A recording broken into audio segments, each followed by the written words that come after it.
রেমালের প্রভাবে পরীক্ষা স্থগিত। 27 মে স্নাতক ও স্নাতকোত্তর পরীক্ষা স্থগিত করা হলো।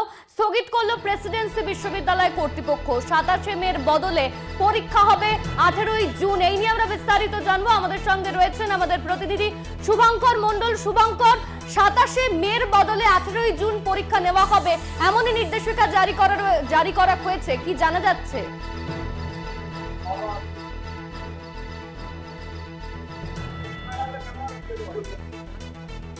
শুভঙ্কর, শোনা যাচ্ছে?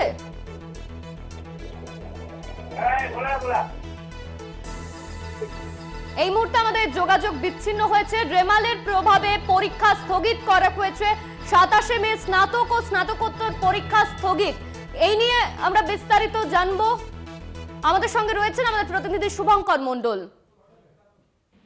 দেখো অনন্যা, জানিয়ে রাখি যে এই রেমাল ঘূর্ণিঝড় যেটি আসতে পড়ার বিষয়টি রয়েছে এবং সেই ক্ষেত্রে যাতে প্রেসিডেন্সি বিশ্ববিদ্যালয়ে যে পরীক্ষা রয়েছে সেই পরীক্ষা আগামীকাল সেই পরীক্ষা বাতিল করা হয়েছে। তো 27 মে যে পরীক্ষা সেটি বাতিল করে 18ই জুন করা হয়েছে, যাতে পরীক্ষার্থীরা বিভিন্ন দূর দূরান্ত থেকে আসে, কোস্টাল এরিয়া থেকে প্রচুর পড়ুয়ারা আসে, সেখানে দাঁড়িয়ে তারা যাতে কোনো সমস্যা না পড়ে সেদিকে তাকিয়ে কিন্তু আগামীকালে যে স্নাতক এবং স্নাতকোত্তরের যে পরীক্ষা সেটি বাতিল করা হয়েছে। বেশ কিছু পরীক্ষা রয়েছে যেগুলো কিন্তু রিশিডিউল করা হয়েছে 18ই জুন।